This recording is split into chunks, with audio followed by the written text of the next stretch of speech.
하나님 말씀 민수기 16장 41절 한 절만 함께 읽도록 하겠습니다. 구약성경 224쪽입니다.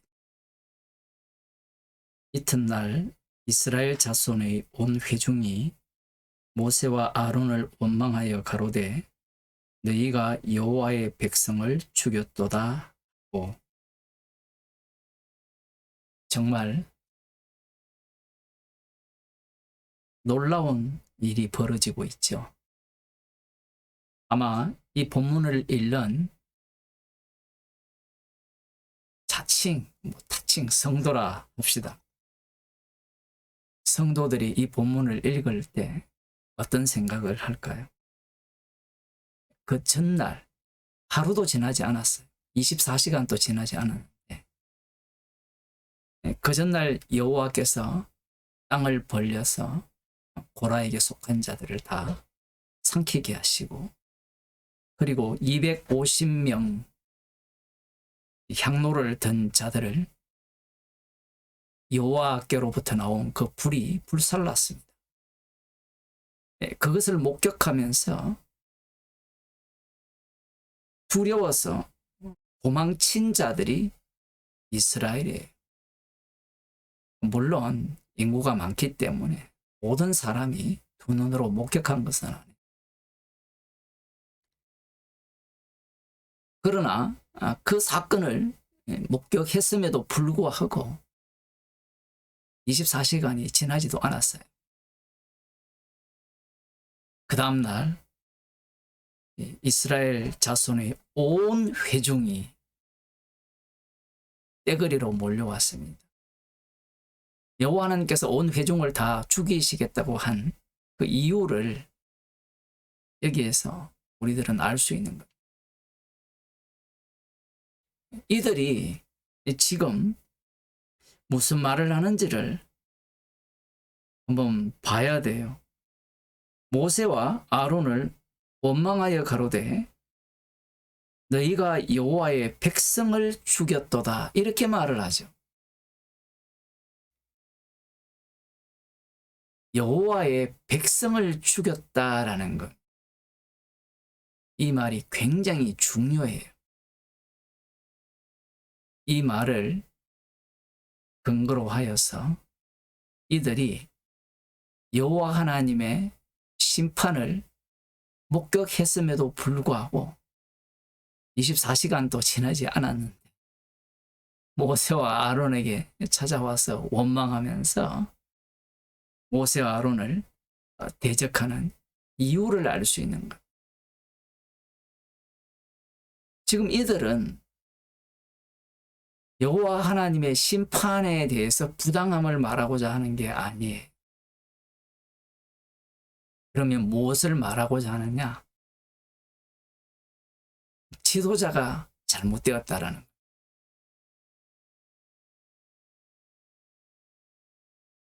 모세와 아론이 문제라는 거예요.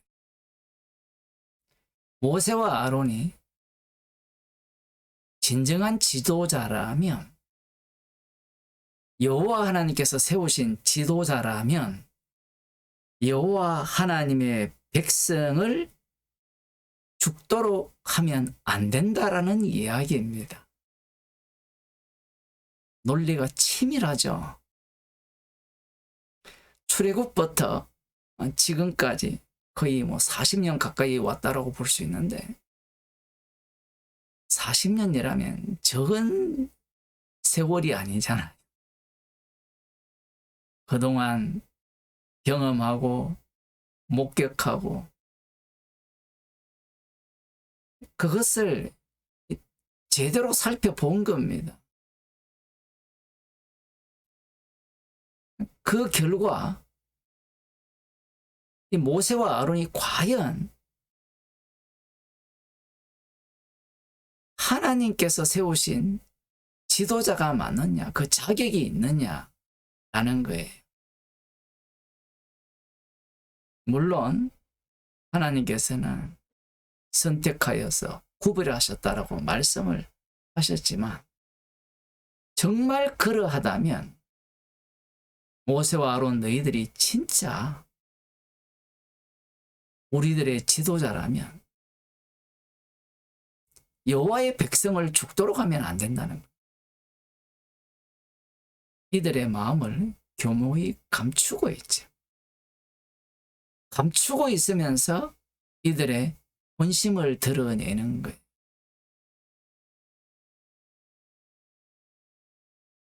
그들의 본심은 너희들이 진짜 하나님께서 세우신 지도자라면 우리 중 누구도 죽게 하면 안 된다라는 거예요.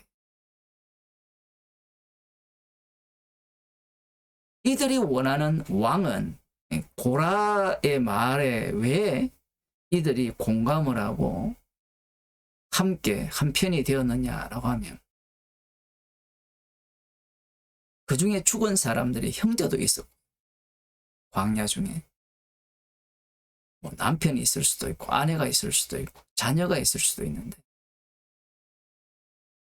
제대로 된 왕이라면 애굽에서 구출하여서 그 누구도 죽지 않도록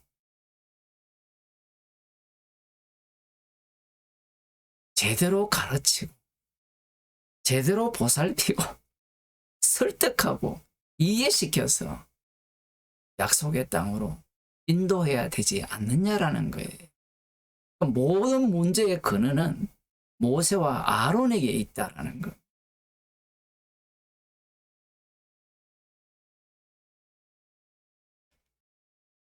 사건이 일어남으로 말미암아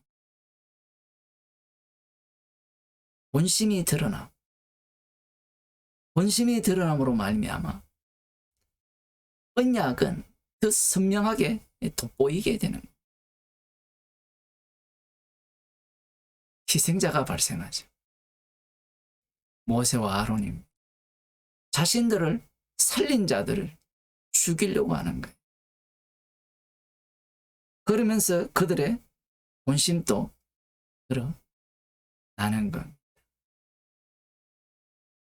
누가복음 15장을 한번 보겠습니다. 사람들의 관심은, 교인들의 관심은 성경 본문 해석에 관심이 있죠. 복음에 관심이 없어요. 어떻게 해석하는지 궁금해서 들어와서 그걸로는 구원을 못 얻죠. 15장에 보면 가장 유명한 그 돌아온 탕자 비유가 나옵니다.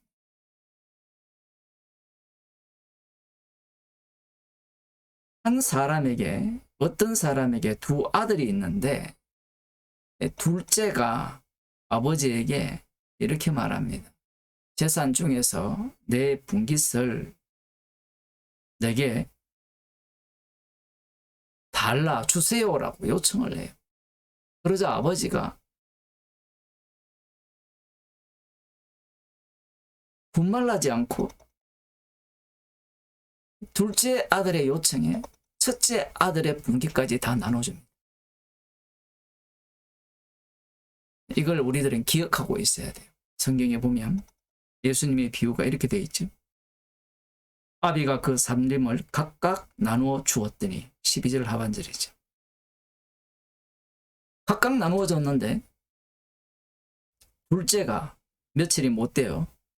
재물을 다 모아가지고 먼 나라에 가서 허랑방탕하여 그 재산을 다 써버렸어요. 다 써버린 그 시점에 그 나라에 큰 흉년이 들었습니다.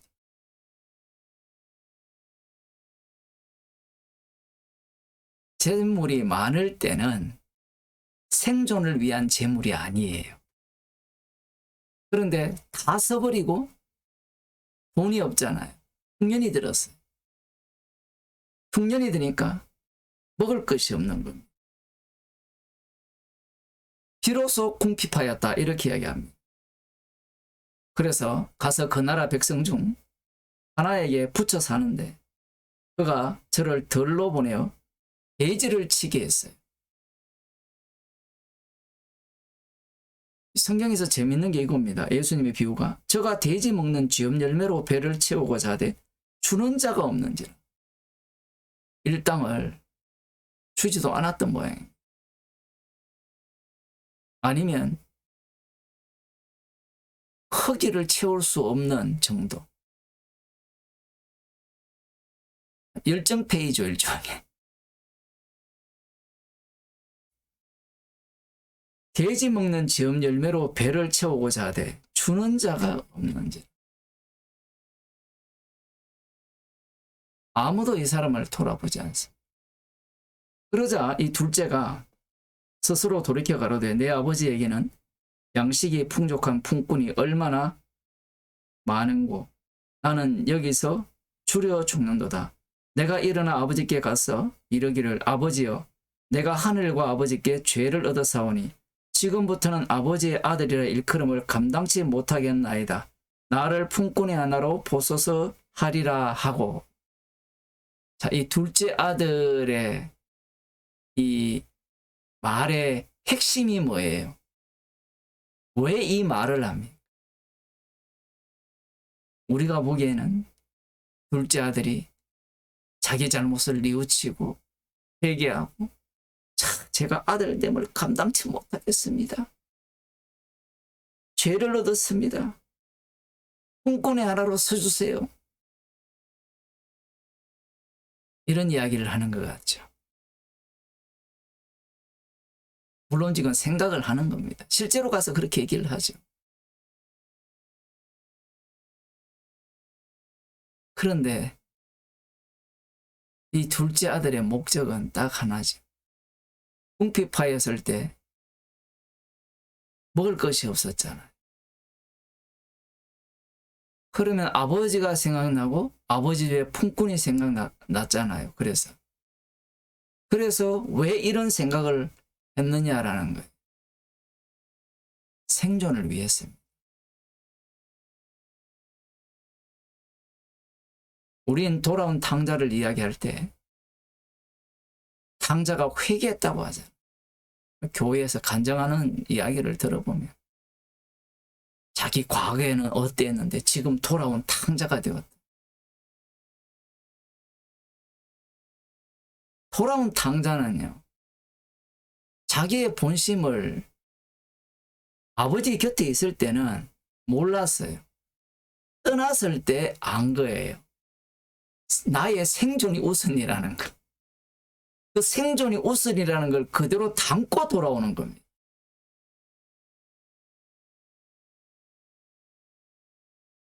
생존을 위해서 아버지께 돌아온 거예요.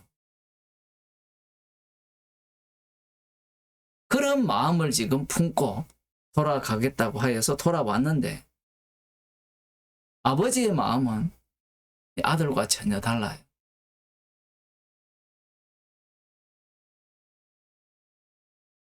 아직도 상거가 먼데 20절 중반절에 아버지가 저를 보고 측은히 여겨 달려가 목을 안고 입을 맞추니 불쌍히 여겨 달려가 목을 안고 입을 맞춥니다. 그러자 아들이 생각했던 바를 토해내죠. 아버지여 내가 하늘과 아버지께 죄를 얻어사오니 지금부터는 아버지의 아들이라 일컬음을 감당치 못하겠나이다 하나. 이 말을 왜 합니까? 살려만 달라는 거예요. 이 둘째 아들이 나갔다가 돌아와서 뭔가 개가선천을 해가지고 들어온 게 아니에요.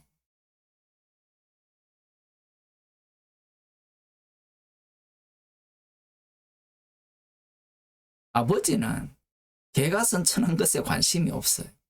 멀쩡히 돌아온 것에 관심이 있는 겁니다. 아버지는 종들에게 이르되 제일 좋은 옷을 내어다가 입히고 손에 가락지를 끼우고 발에 신을 신기라. 그리고 살찐 송아지를 끌어다가 잡으라. 우리가 먹고 즐기자. 이인의 아들은 죽었다가 다시 살아났으며 내가 잃었다가 다시 얻었노라 하니. 여기에서 핵심은 죽었다가 다시 살아나고 잃었다가 얻었다는 거예요. 얘가 나갔다가 철없이 나갔다가 나가서 개고생하니까 개고생을 해보니까 철이 들었어. 아버지의 마음을 알아서 돌아왔기 때문에 아버지가 잔치를 벌이는 게 아니에요. 오히려 나갔다 오므로 말미암아 이 아들 조건이 전혀 갖추어지지 않는 거예요. 아버지 곁에 있을 때는 그냥 아들로서 아버지 곁에 있었잖아요. 그런데 나갔다 올 때 아버지 밑에 있는 것은 생존을 위해서 있는 거예요. 이게 무슨 아들입니까? 아들 자격 없는 거예요.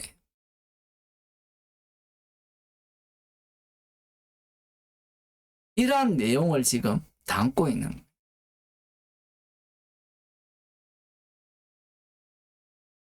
그때 맏아들이 밭에 있다가 돌아와 집에 가까워 왔을 때에 풍류와 춤추는 소리를 듣고 한 종을 불러. 자, 그럼 이 아들이 분가를 했느냐 안 했느냐? 성경에는 거기에 대한 구체적인 내용은 나오지 않아요. 그러나 분깃을 나누어 줬다고 했으니까 분가를 했다고 봅니다. 그럼에도 불구하고 아버지를 잘 공경했다고 보죠. 한 종을 불러 이 무슨 일인가 물은데 대답하되 당신의 동생이 돌아왔음에 당신의 아버지가 그의 건강한 몸을 다시 맞아들이게 됨을 인하여 살찐 송아지를 잡았나이다. 건강한 몸이에요. 돌아온 건강한 몸. 그의 사고가 어떻게 바뀌었느냐 관심 하나도 없습니다. 그러자 이 형이 노아에서 들어가기를 절기하지 않았어요. 아버지 기쁨에 동참하기 싫다는 겁니다. 왜냐하면 이 형이 이 돌아온 동생의 노림수를 알아요.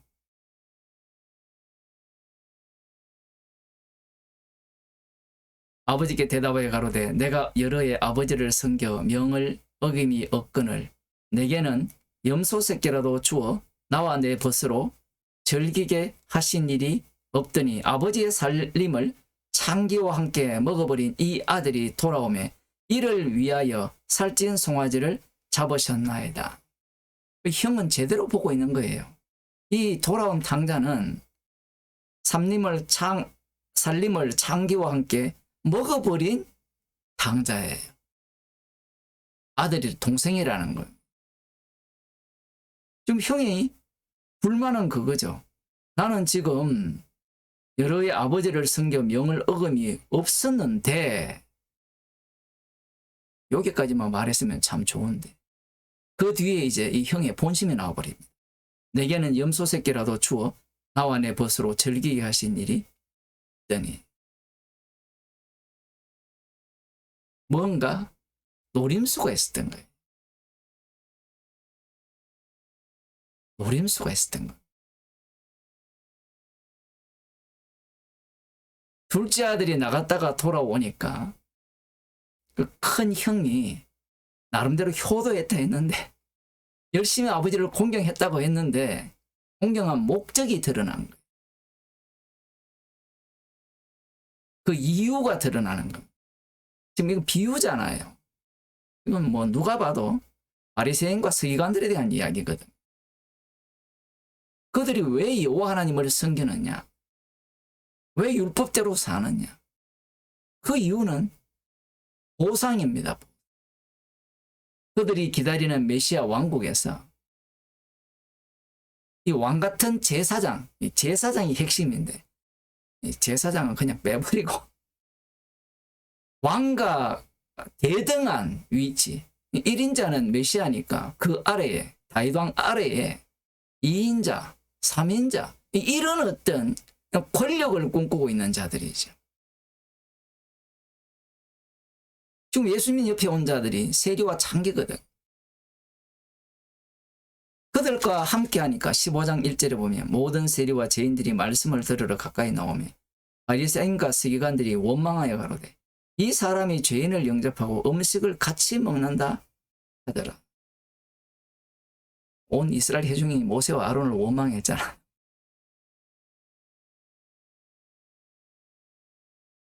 아버지가 이르되 예 너는 항상 나와 함께 있으니 내 것이 다 네 것이로되 내 동생은 죽었다가 살았으며 내가 잃었다가 얻었기로 우리가 즐거워하고 기뻐하는 것이 마땅하다 아니라 동생이 바뀐 것이 아니라 잃었다가 얻은 것이 그것에 대해서 기뻐하는 것이 마땅하다라는 거예요.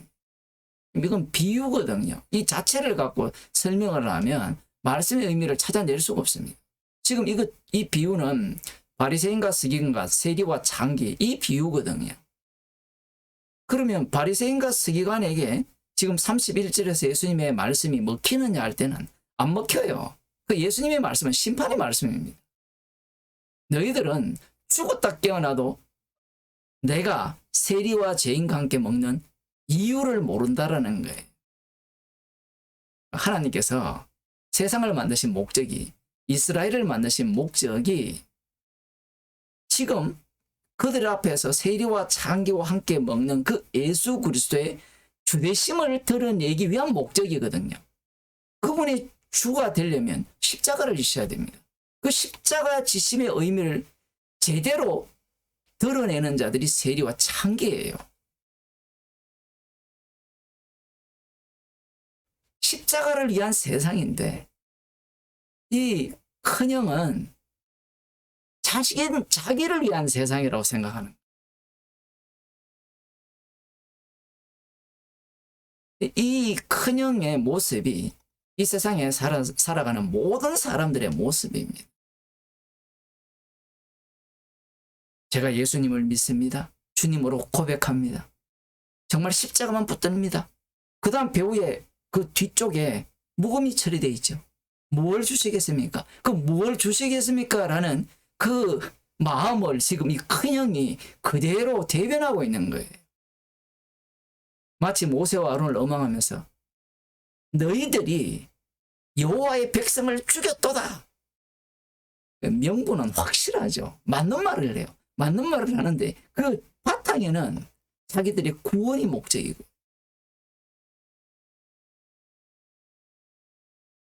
자기들이 죽지 않는 것이 목적인 겁니다. 그 배후에 깔려 있는 거예요. 오늘날 사람들이 그저께도 여기 걸어나가 보니까 젊은 신천지 애들이 나와서 여호와 증인 이들이 나와서 열심히 전도를 해요.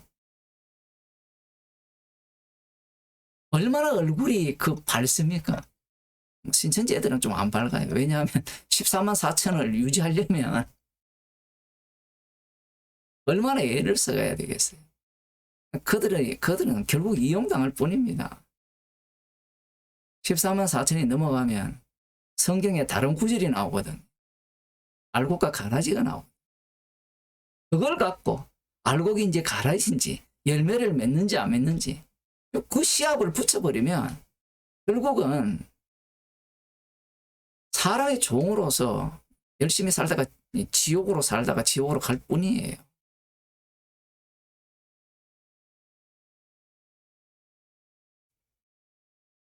여호와 증인은 크게 보면 행복한 가정이 되려면 그게 보상이에요. 보상. 예수님을 믿지도 않지만 그래 여호와의 증인이라 하잖아.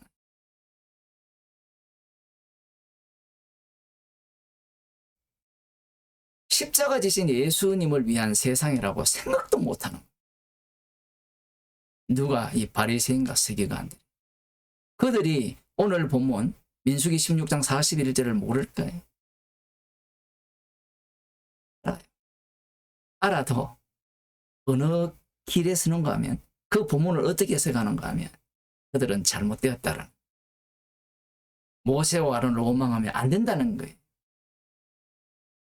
이 논리가 간단해요. 성경을 읽는 방식이 사람들이 어떤 방식인가 하면 오늘 본문을 보면 이 바리새인과 서기관처럼 본문을 해석하거든요. 그들처럼 하면 안 된다. 안 되는 목적이 뭐냐는 거예요. 그렇게 안 해서 뭘 노리느냐? 죽지 않는 걸 노리는 거예요. 십자가만 남기를 원하는 게 아니라 인간은요. 말씀을 보면서 어떻게 그 취사 선택을 하더라도 이 큰형처럼 그 본심만 드러날 뿐이에요. 세리와 창기가 구원받을 조건이 있었던 게 아니에요. 십자가를 전가하기 위해서 가장 적합한 도구였을 뿐이에요. 여기에는 나중에 바리새인인 사도 바울도 들어올 수 있습니다.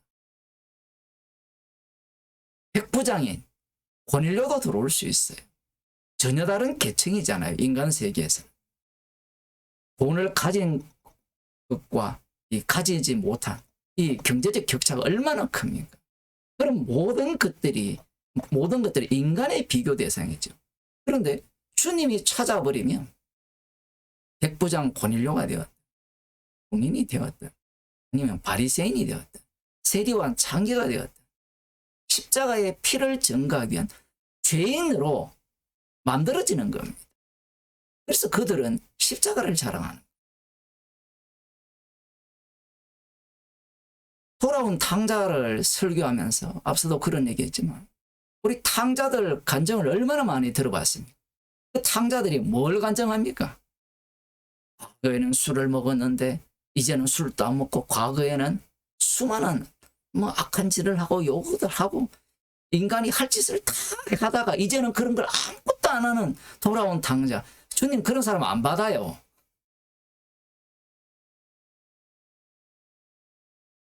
누가복음 15장 30 이 후반 이 뒷부분을 12절 이하를 정반대로 해석을 하는 겁니다. 그 사람들의 특징이 뭔가 하면 과거에는 탕자였는데 이제는 탕자 아니니까 저에게 뭘 주시겠습니까? 딱 이 둘째 이 큰형 이야기예요.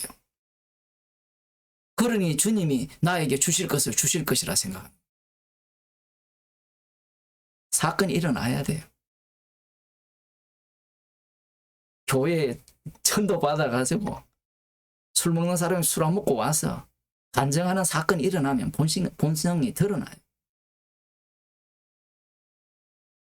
우리들도 마찬가지입니다. 주님이 절간에 갇혀서 살아라고 하지 않았거든요. 사람들과 엮여서 살게 했어요. 세상 속에 살게 했어요. 그 속에 살아가면 우리의 감추었던 죄들이 다 드러납니다.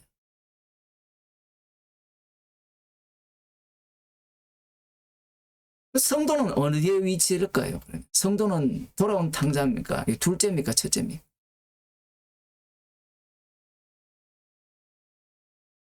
또 선택을 하려고 하잖아.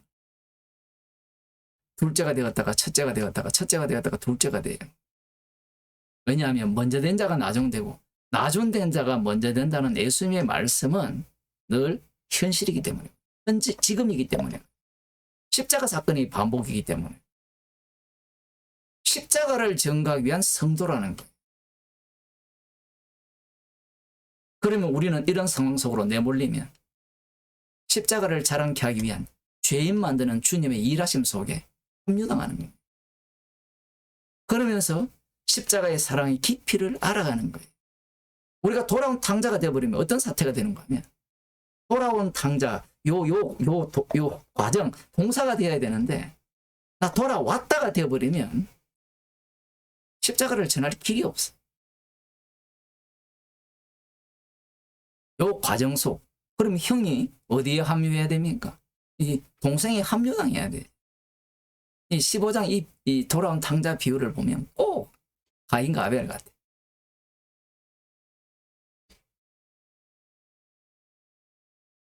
가인과 아벨을 제가 조금 각색을 하면, 가인은 제사를 드렸고 아벨은 제사를 안 드렸어요. 지금 누가복음에서는 바꿔버리거든요.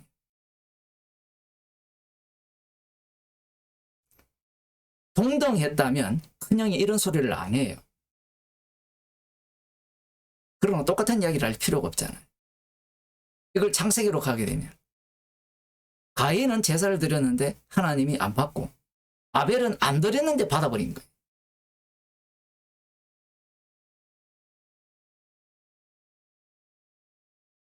그 분노, 죽이지 않고는 못 베기는 거예요. 그 화풀이를 누구에게 합니까? 말씀의 육신이 되신 참된 하나님에게. 그래서 일어난 사건이 십자가 사건. 우리가 십자가가 눈앞에 밝히 보이는 하루하루를 산다는 자체가 우리가 이 말씀에 엮여버렸어요. 엮여버리면 죄인으로 드러나는 거예요. 아시겠습니까? 하나님 아버지, 예수님의 말씀을 아무리 해석하고 제대로 이해했다 하더라도 우리의 본심을 주님 말씀 앞에 들통나게 하셔서 십자가 사건 속으로 저희들을 내몰아 주셔서 주님의 죽으심과 부활에 참여케 하셔서 주님의 죽으심과 부활을 증거하는 증인으로 삼아주심을 감사드립니다. 주께서 우리가 예상 못하는 이 환경 속에 집어넣으셔서 모든 것을 겪게 하시는 이유가 십자가의 증인 삼게 하기 위한, 십자가만 뽑아내기 위함임을 늘 알게 하여 주시고 주님의 일하심 속에 참여하는 걸로 기뻐하는 저희들이 되게 하여 주옵소서. 예수님 이름으로 기도드립니다.